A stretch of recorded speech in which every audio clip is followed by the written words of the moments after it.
On a une forte diminution des débits. Cette année, c'est très particulier parce que cette sécheresse, elle est précoce et elle est particulièrement quand même intense sur l'ensemble du bassin versant. On la mesure grâce en fait à toutes nos stations de mesure et de suivi des débits qu'on a sur les cours d'eau.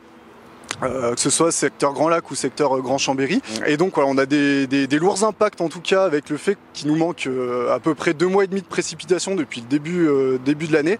On a une grosse perte de débit sur l'ensemble des rivières, que ce soit le bassin versant du Cirose côté Aix ou le bassin versant de la Lesse côté Grand Chambéry. On a des forts déficits en eau dans les cours d'eau, c'est-à-dire qu'on manque d'eau très clairement. On a des impacts sur les milieux aquatiques.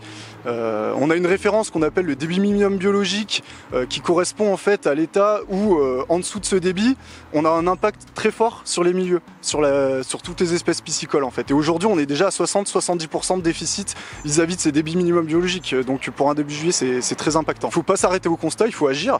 Donc nous le CISALB on porte un plan de gestion de la ressource en eau sur l'ensemble du bassin versant du lac du Bourget dans lequel on accompagne l'ensemble des usagers de l'eau, que ce soit les agglomérations Grand Lac, Grand Chambéry qui s'engagent à économiser l'eau, à lutter contre les fuites des réseaux, à mettre en place des débits réservés à l'aval des sources pour avoir suffisamment d'eau dans les cours d'eau l'été.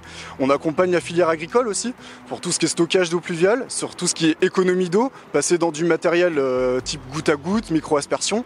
Et puis là maintenant on lance un gros projet sur l'ensemble du bassin versant de Grand Lac et de Grand Chambéry, le projet communal Au Climat on agit. Donc là on va engager l'ensemble des communes du territoire qui souhaitent s'engager en tout cas dans un projet de préservation des ressources en eau face au changement climatique. Voilà.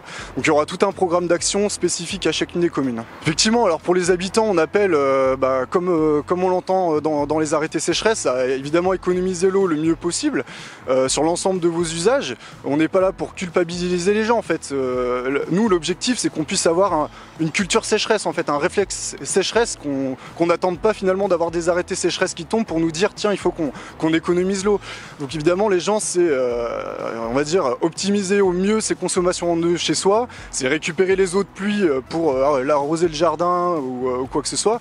Et puis aussi, il y a une part d'acceptation, d'accepter que peut-être la voiture soit sale et donc je la lave pas pendant quelques mois, d'accepter que finalement la pelouse jaunisse.